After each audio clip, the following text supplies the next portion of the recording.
Hello, everyone, and welcome to this fourth and final webinar of this series of the IEA Wind Task 51 Forecasting for the Weather-Driven Energy System series of webinars at the end of the third phase of our task. We're having a fourth phase approved already, so we'll start with a kickoff meeting in January and then run for another 4 years on forecasting. For today, the main layout is that I'll say hello and introduce task 51 for a very short while, and then I'll hand over to Corinna Möhrlen and Irene Schicker, who are going to have the main presentation for today. And I'll be back afterwards trying to moderate the questions and answers that should be coming in via the Slido platform. I'll post the link to that one in the chat as well. So task 51, very shortly, we're looking into 3 different issues in forecasting. One is the meteorological forecasts, here under also the AI forecasts that are now being used and being produced by a number of companies and systems. Then you have to take the meteorological forecasts of solar radiation or wind speeds and put them through some sort of a power curve to get the power forecasts for the next minutes, next days, next season. And then the end users are getting them and need to actually get the maximum value out of those. And the task is also organized with 3 work packages along those lines. It's a few more work streams that then span different work packages. But that's essentially who we are. And notionally, we are probably the biggest global group on discussing forecasting for renewable energy in the world. We're about 300, 400 people on that mailing list that I'm curating. And if you want to come on, and if you found that webinar interesting, let me know. Having said that, I'm stopping here and hand the word over to Corinna.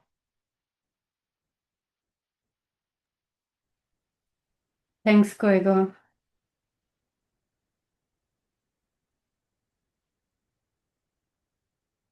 And maybe, Irene, you also come on with your camera, because the 2 of us, Irene and I, we are going to present and make a review of 5, not 3, as we have announced, workshops on extremes in the power system that we have had throughout the last couple of years. And I think I'll jump directly into it. I guess everybody can see my slides. Otherwise, Gregor, please tell that it's not so.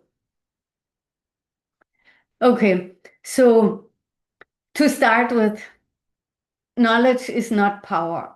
What we found out in the last couple of years is that knowledge is only potential power. Potential power because if we don't create wise actions, if we don't prepare ourselves to what is needed when we know something, then knowledge is only a potential. And that's kind of what we are working on, and that is our purpose to be here and to help connect the dots.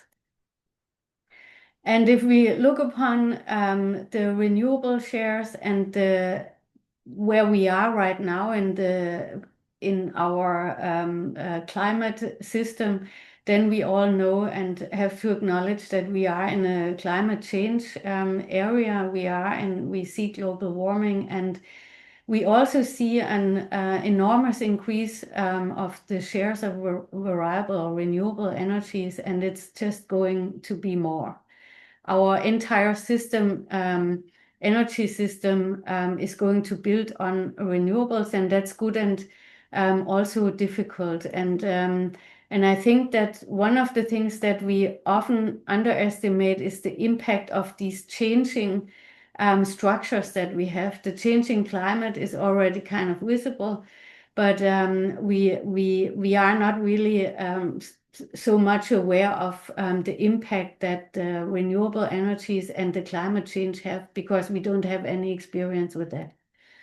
And the IEA has been defining 6 phases of integration, and a lot of countries are now in phase 4. And but when we enter phase 5 and 6, we have a different structure. We have suddenly surplus of reliable energy on the system that we have to deal with every so often. But then when we come into the phase 6, where we have our electricity supply almost exclusively from reliable and renewable generation, then things become more difficult. We have to deal with a lot of things that are alone on that level quite difficult. But if we then also have to deal with climate change and weather situations that we are not aware of, it's like starting from scratch. It's like starting at the very top when we get into this. So we have been looking into this, and we have been throughout the last couple of years also ask ourselves whether there are more extremes happening. And I think everybody remembers the Texas case. And I have just listed here the last few of those since we started the task. We had the Texas event that nobody expected, icing in Texas. But then we also had in December and January 24 and 25, 2 storms coming just right after each other in Ireland and the UK that have really caused a lot of damage, where there have been a lot of resources gone into helping Ireland, for example, in the January storm to get back on track with almost 1 million people without electricity for a couple of days. And then everybody remembers the April blackout in Spain, and that was not a storm, but it reminds us on that there are outages that shed light on something that we can call unreliability, but also vulnerability of the power system. So there are 2 things. It's a weather driven, but it's also other aspects that we have to look into, and we have to kind of define reliability and resilience. What does that mean, and what does that mean for forecasting? How can we deal with that when we have a future of 80 to 100% renewables on the grid? And just as a side note, there have been also 5 storms happening in the time between 1980 and 2000. Everybody remembers the 1990 or 98 storm and the 2000 storm, especially in France and Germany. But this is in a span of 20 years, and now we are almost having these kind of storms every year or every second year. And what happens in those storms now is that, for example, in Ireland, we had here a cutoff of 50% of the running capacity. And if we have our system built on wind and solar, then this is something that we have to be prepared for. And the other thing is also that the restoration, not only of the grid, but also of the infrastructure and the turbines and so on, is something that really needs preparedness and being aware of what happens. So we are now going to present the results of what we have been discussing in our extremes workshops. And the first one the first discussion round we had in our workshop on state of the art and research gaps in forecasting in 22 in Dublin. And then we had now, of course, there is a little error again happening. We had In 24, we had two events. We had a side event at the North American Wind Energy Association Wind Tech at Rutgers University, where we were talking about challenges for the transition into a weather-driven energy system. And then the first workshop in Austria, in Vienna in 24, where we also were discussing about extremes in the power system. And now it's, sorry, there has happened again a little mistake, but our large workshop that we have held in October this year on extremes in the power system at the German Weather Service, and then there 3 weeks later there was the second workshop in Vienna from the Austria consortium, and all of these workshops are available on our YouTube channel if you search for IEA Wind Forecasting. And with that, I will hand over to Irene, who is going to now talk a little bit about the key questions that we had defining extreme events and power events with a high share of renewables. Irene? Yeah, now it should be working. Yeah, thank you, Corinna. And I have to apologize. I tried to get the camera working, but apparently it freezes Zoom if I try to do that. So, yeah, the key questions in the workshops, across all the workshops, was how do we define extreme power events? And one could define it, separate it into 4 big topics: the weather-driven part, which are not necessarily climate or weather-related extremes. We have the trading and market-driven extremes, where we might have a high share of renewable, like solar and wind, and a high pricing if we want to distribute the energy. Then we have the classical weather extremes, like flooding, storms, 5B tracks, and hazardous conditions. And then there are the outside events, which happen also quite a bit in the last years, like geopolitics, wars, cyber attacks, and others. And one click. So what all unifies is we still have a lot of forecast uncertainty. Most of the uncertainty could be made explainable.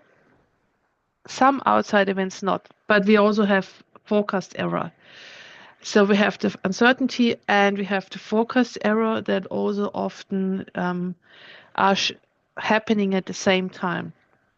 And then we have the thing that we do have a lot of knowledge of weather-driven events, but we are meteorologists and not domain scientists or domain people. And often a weather extreme or a typical weather situation, which is not necessarily an extreme for us, might be an extreme for the power system or for others. And we do have a survey, if you want to. That was the QR code.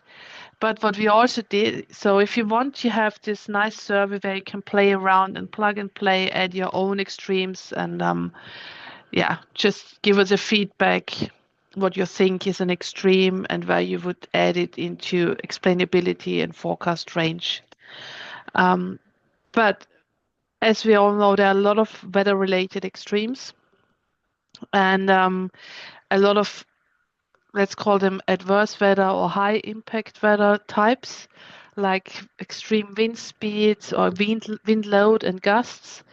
We have the icing conditions, we have the temperature ranges, humidity, the lightnings, but also floods or heavy precipitation, but also late or early precipitation. And those all affect the power infrastructure. So not only the power generation, but the infrastructure. And there is a lot of definitions and thresholds, and there is a lot of overlap and or partially those definitions are already available in the IEC standards, in different norms or standardizations, and are described of what would be, for instance, the survival wind speed of a wind turbine. So what does a wind turbine need to be able to survive in terms of wind speed and wind load until it is allowed to collapse? But it doesn't mean we do have the standards, we do have a collaboration, but this doesn't mean that necessarily all those standards are followed, and or that everything is included in the standards. So here is also a lot of work still needed. And then for the power production, we can make a similar table of impacts. We have the wind power ramping, which is driven often by low pressure systems, which move across. We have compound events like hailstorm. We also have events like Saharan dust or air pollution, inversion events, which do affect the PV production, but also affect the infrastructure itself at some point. And also thunderstorms, the cold spells. And if we come from the meteorological side, and if we want to detect something or make warnings, we need to come from this side, define something in close collaboration with the ones that actually need this information, that there might be either a surplus in power production with additional effects like nice weekend and not a lot of load, or that we do have a lack in power production, which is going to be essential in the next years if we change to a more renewable energy-based system. And then we have this hailstorm, we have long week plus a long weekend and a lot of runoff probably, but not a lot of consumption. We have Dunkelflaute with an increased demand of heating, charging of vehicles and holidays.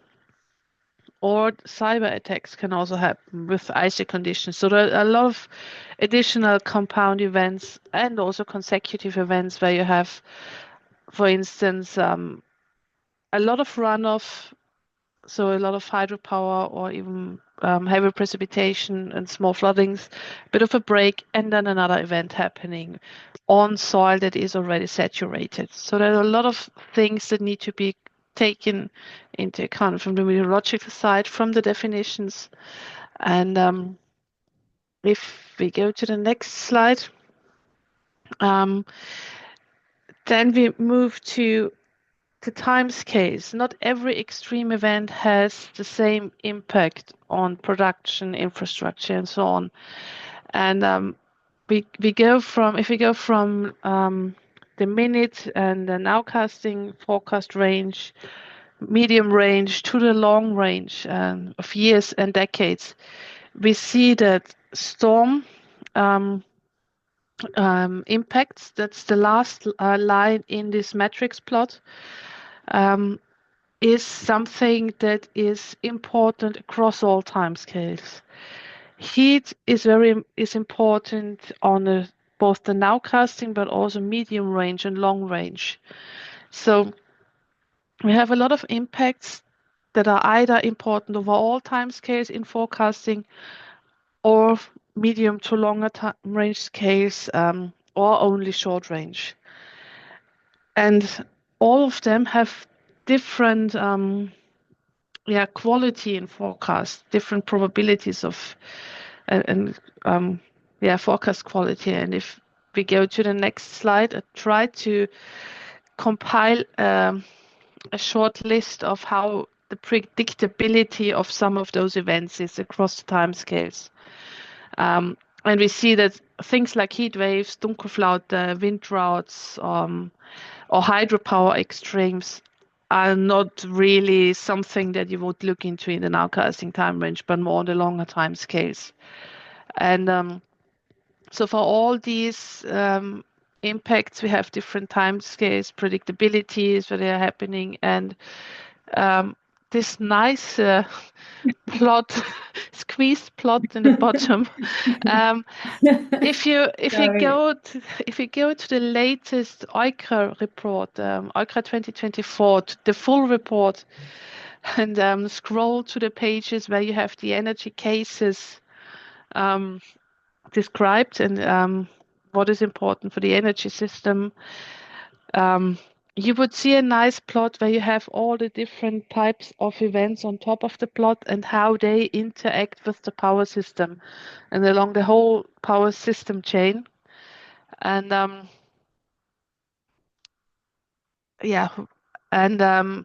where the energy demand comes into play, where the energy generation conversion is affected, and the transmission and distribution grids themselves. And it moves from climate-related hazard to non-climatic drivers, a direct or indirect impact, and the major climate risks and exposed subsystems. And this is from heat waves, decrease in precipitation, droughts, and the droughts also contain wind droughts and could also contain solar droughts, wildfires, flooding and landslides, and other extreme events which are happening on more shorter time scales than droughts.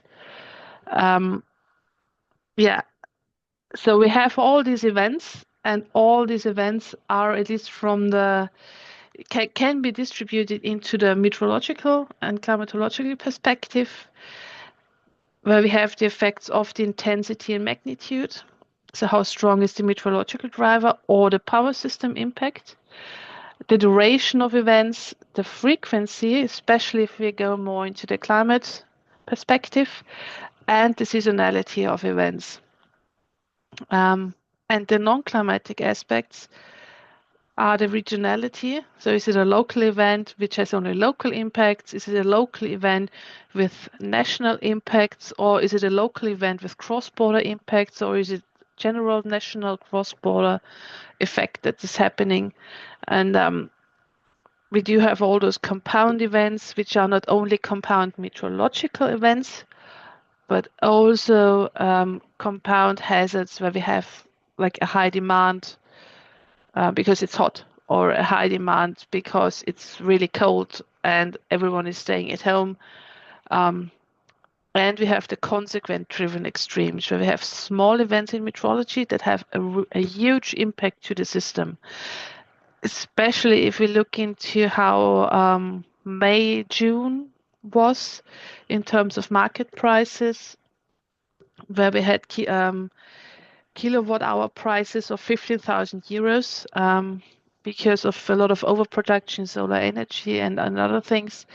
So there are a lot of things that are connected to each other. And I think the next slide is me handing back to Corinna. Yeah, thanks, Irene. And I can only say that we will fix up on that. I had tried it, but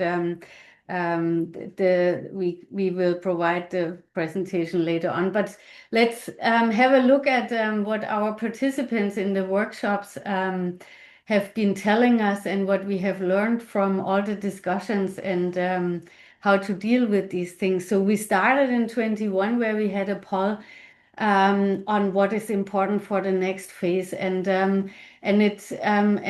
this was kind of where we made our work plan, and you can see the uncertainty and probabilistic forecast machine learning.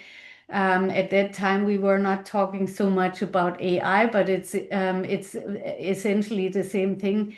That was kind of where we started with, and when we then looked into the challenges in the 2024 on the transition to the increasingly weather-driven energy system, then there were really five topics that came up, and one of the this should maybe be more one color, but the measurements in extremes were some of the things that were also of concern and that were discussed. How do we deal with if there are no measurements, or how can measurements help in extremes, and also how do we deal with assets and engineering data, and should that data be made available as we move along in this integration phase, but also the more impactful weather. And then how do we deal with system recovery? This is something that I have shown on one of the earlier slides, that it's not so simple if we have one asset that falls out, but it can be a good thing or a bad thing to have many small assets around, or one large asset that may fall out or that may be able to be started. And then, of course, again, the definitions of extremes. But then there was also one thing that was noted, and this is that the grid operating people are often not present. So the grid operator perspective and their take on things is often what we lack a little bit. We had some system operating people in our workshop, and that's now a little bit problematic, but I'll try to work ourselves through where we got some impact in our first workshop in Vienna in 24. We then were looking into these gaps. Where are the gaps? And when it comes to uncertainty, and what you should see here is there are about 55% that said that it's very important to deal with uncertainty. And when we then looked upon, and that arrow should go to not at all, looked and asked upon uncertainty and whether, how do you deal with that? At the moment, there was a lot, and this is translated from German, but there was a lot of the people that said not at all, or gut feeling, and do not know, and not yet at all. And this is kind of telling us that there is an awareness, but there is no action. This is what I said in the beginning with the potential power. And that one is unfortunately also corrupted a little bit, but the Austrian people made another survey this year, 25, and what you should see here is a list of how many forecast systems are people using in when it comes to extremes, or also when it comes to their daily forecasting. And the first three was 1 model, 2 models, 3 models, and then greater 4 models. And that last one here was only 18%. So we have less than 20% of the participants in the workshop that actually said that they are using more than 3 models. And if we deal with uncertainty, then this is not really what should be used. And we saw something similar in our initiative on probabilistic forecasting games and experiments. And I won't go into the details with the experiment. It was an experiment about high-speed events that should be made a decision on whether to play safe or take the risky decision. And what should be noted here is that we had 40% of the participants that had a score that was lower than chance. So chance level is if you just close your eyes and say yes or no, and or risky or not risky, and or safe. And this is kind of what showed us that it is not so simple. We are dealing with complex problems, and it's not any kind of presentation, graphics, or also in words that make people do better decisions. So 80% of the participants did not reach a score that is greater than all safe. And all safe is usually what we say, well, this is the more expensive, or the way of not earning as much, not taking a risk. But it was kind of worrying to see that 80% of the participants did not reach that. And There are many explanations for that, but our takeaway right now and what we are working on is that there is a requirement for teaching. There is a requirement to teach people how to deal with the uncertainty forecast, to make use cases, to work on industry recommendations, and bring this information out in a better way. And this is actually also what we saw in our workshop when we asked about what are AI data-driven or tools or any kind of forecasting tools for renewable energy, extreme events, power grid management, and the like. What is missing to make it more accessible? And then we again saw training, hands-on training is really something that is required and that many people are looking for, because it is not that simple. And then, of course, also data quality was one of the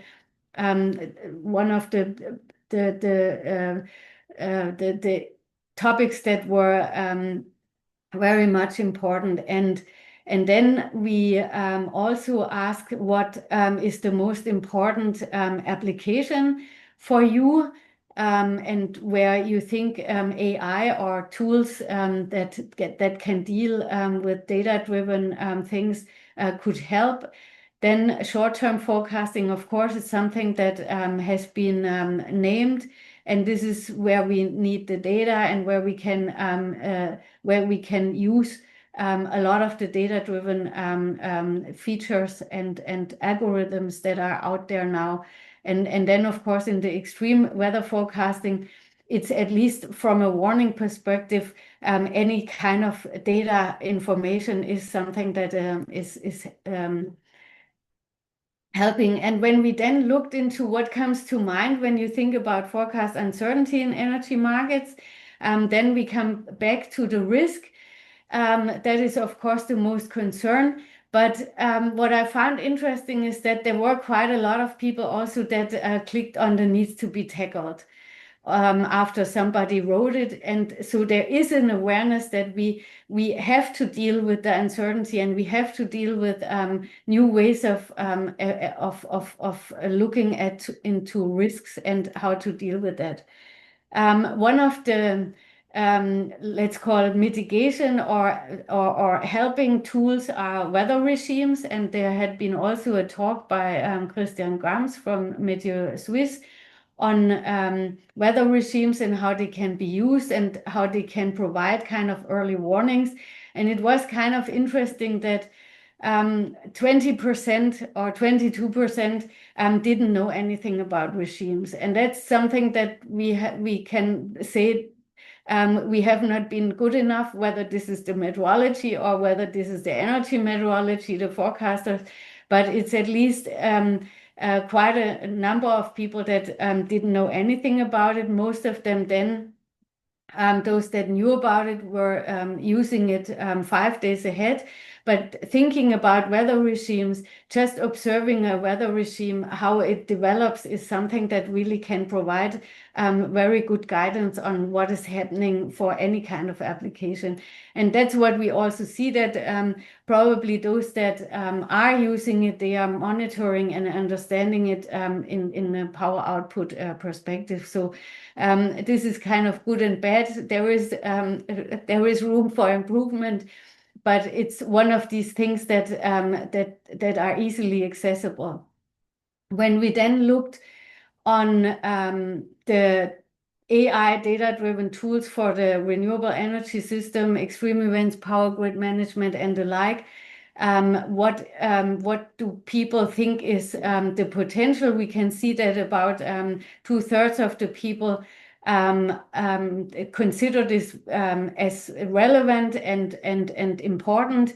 And then when we look upon who are using and what is used on tools as tools, then there are still more than 50% we can say that are not at all or very limited making use of a kind of tools on that segment. And when we then did the open space, just coming back one more time on the definition and the predicting of extremes, I want you to notice now the colors of these boxes, because this is going to kind of we will see that this is going through the entire chain. So we have on the definition sides, we have clearly seen that there are a lot of definitions available, but there is no harmonization between the meteorology, energy meteorology, the forecasters, and then the power industry or the system operations. So there is kind of quite some work to be done. We have then also on the predictability and evaluation, we have seen the last two webinars that we are working on that. There is going to be a platform for evaluation, and we are also part of the IEC standard development of an evaluation. But it is really something that we have to work on, and it has to again go through all the three areas to have an impact. And the other thing is then also that the impact and causes of extremes is something that we have realized that this has to be part of our definitions, because only when we know the impact of something, we can also characterize them and look at the predictability and how we have to evaluate whether forecasts are suitable and can be used. And then, of course, the system resilience. We have to actually define what resilience means and how risk management can be used. For example, system operators have operating handbooks, and that has to be aligned with that. So if we are working on predictability and on tools, then this has to be aligned with how risk management can actually be brought into operation and brought into real management, the same in the operations. So then when we then go into the next step on the mitigation and the adaptation strategies, you can see here again those two colors that are the same, because when we look on the mitigation in the operational strategies, this is really very much connected to the predictability and the evaluation. So we can only create strategies whether this is on a software basis or also on the infrastructure adaptation, how to deal with extremes in the infrastructure. We can only do this if we know how reliable our prediction and tools are, and how we can evaluate this. And then again, the risk management, as I said, has to come into the regulatory frameworks. So if we don't have these frameworks, and if we don't have this a common understanding of that, then we are just working kind of in different levels, and it's not going to have an impact. Because if we do warnings and if we look into this communication of warnings, then this has to be again kind of all interconnected. And of course, now very important, this is always coming up in any discussion that we have, data and data sharing. So this is kind of the one of the main issues that we have all across, whether this is in the operation, whether this is in the forecasting, or in generating adaptation strategies. And when we then look into the security aspects and cybersecurity, we had again, we have this red circle, or in the red color is, of course, we are coming and entering a different time.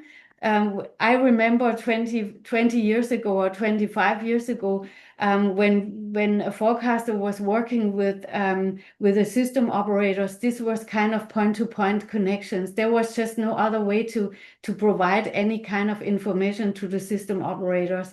And then everything has loosened, and the internet has increased its capacities and all that.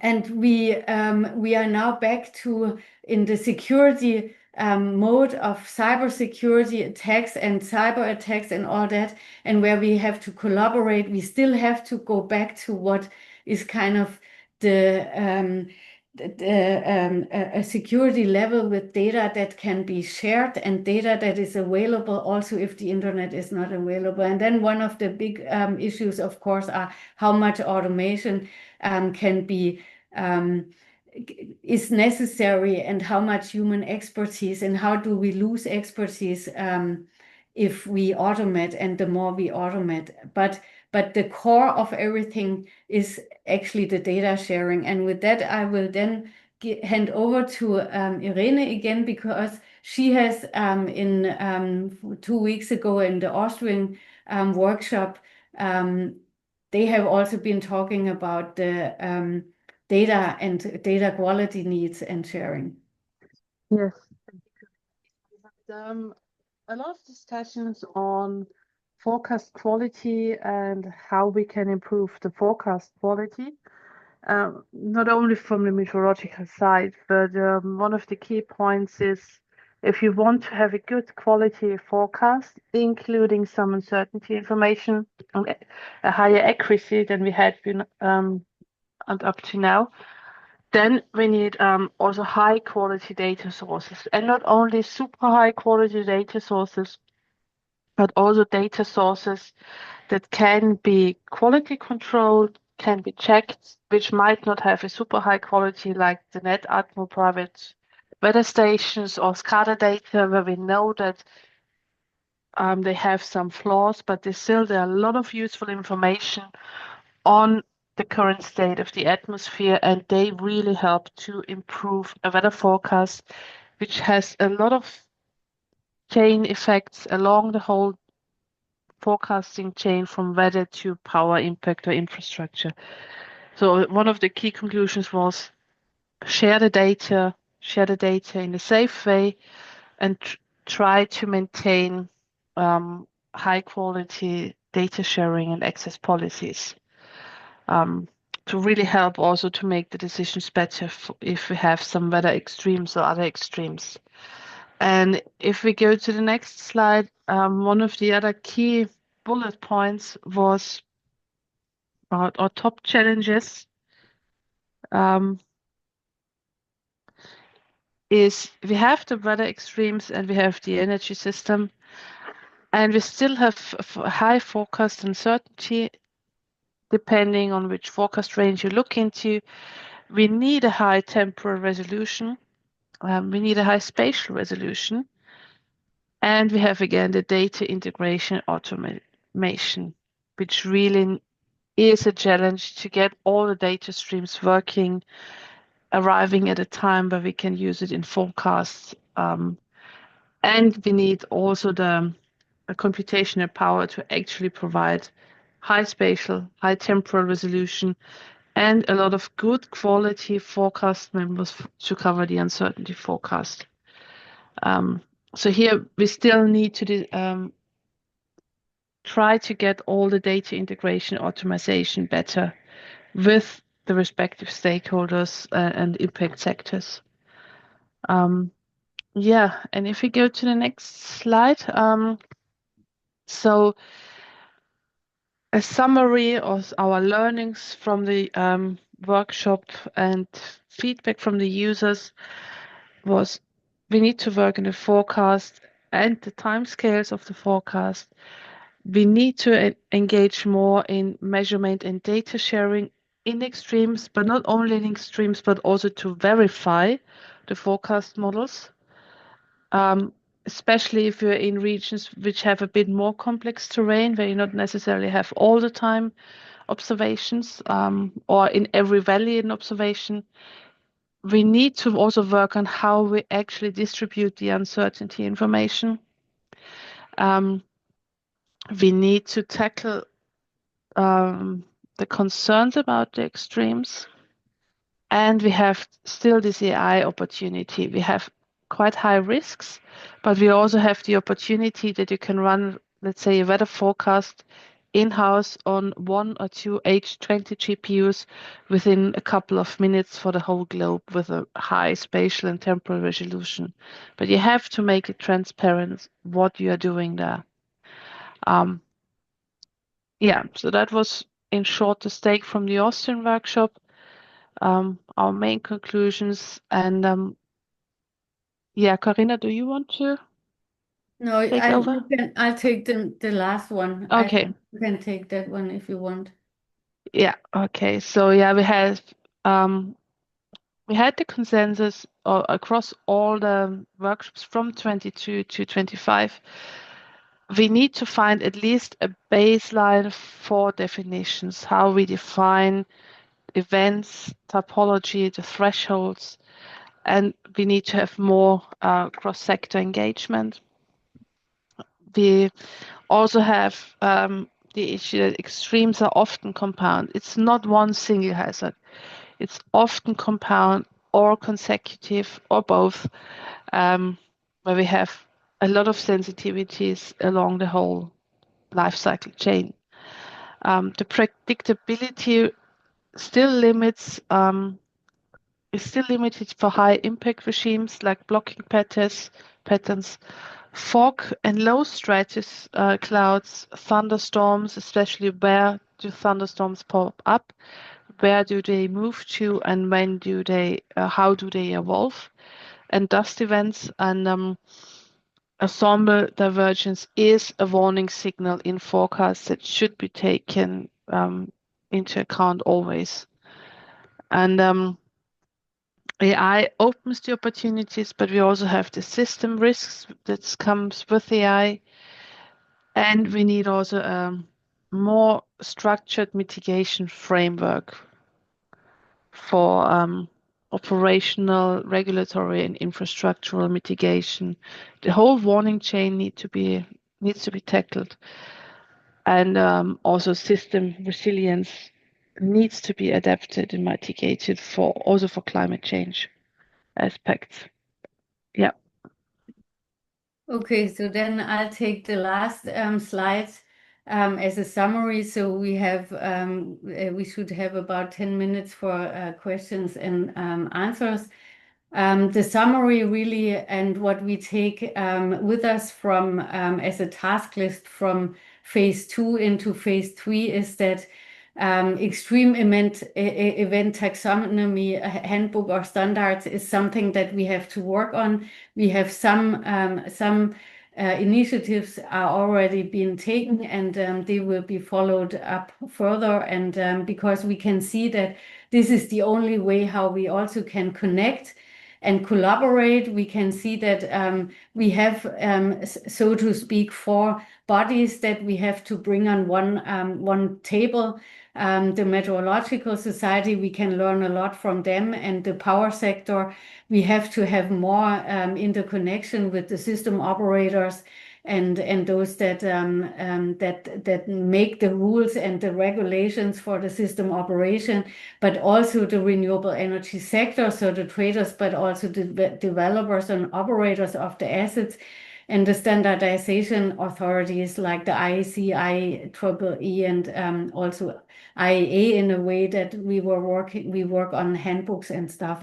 We have a multi-scale and multi-time scale also. It's a really multi-scale in time and space. So things become larger, and we have to tackle different time scales. This is something that we have on our agenda, and that is very important that we understand also which tools are relevant and important, and also do not work in certain timescales or also local or regional global scale. And then impact-based forecasting, this is something that we really have to think about. We have to look upon that a good forecast is no longer only just an accurate forecast. It's also something that provides us a security or a predictability that we can deal with. Because if we have an uncertainty that we know of and that we can deal with, then we can also look upon what are the impacts, and we can act upon. And then data sharing, as Irene also said several times, this is really running through all discussions, that without data, and especially now that we have so many tools and possibilities to use data in a very different way, data sharing, but also data quality is something that is very important. And then We have been presenting this last week, the global case study library or something the like, where we have possibilities to exchange experience, to exchange code, to exchange data, to test our code. This is something that we really want to work on and extend. And that is kind of what we learned in throughout the last 3 years with our workshops. And you can see a lot of that on our webpage. In the publications you find, usually we post things on our LinkedIn channel, and you see all the webinars and stuff will be on our YouTube channel or are already there. So with that, I thank you for your attention, and I think we'll open the floor for questions.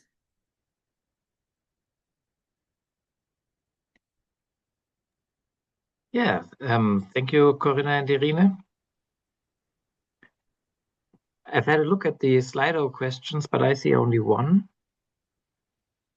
Maybe I'm on the wrong Slido again. And the question here is, can we get the slides afterwards in readable format, please? And I think we can do that. Yes. I have tried it 3 times, and every time it worked, and then that's what happens. Yeah, typical. And if anyone else has a question, maybe you just turn on your camera and ask that directly.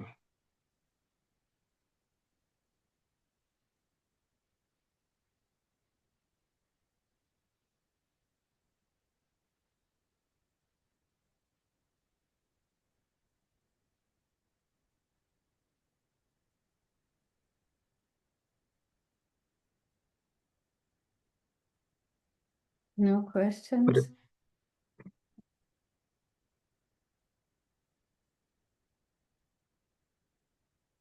But if no one has a question, then I can maybe just show what the next events are from the IEA task. That's a Danish national meeting on the 10th of December. There's been a link that went out to the Danish participants on the mailing list. But if you're not on the mailing list, then wait for the next slide and I'll show you where to get my email address so that you can come on the mailing list. There's also the phase 2 kickoff meeting, which since Corona is always online. We're having the change between a physical meeting, typically spring or early summer, and the online January meeting. And these physical meetings for the next phase that I mentioned are going to be AI weather prediction in Paris in spring next year. Then performance assessment of forecasts in Beijing in 2027. Probably something on integrated power system forecasting in Vienna in 2028, and the 2029 is so far mostly a placeholder for some topic that we deem interesting. Forecast challenges. There's a lot of forecast challenges, as we've just heard. So I'm sure we won't run out of any topics.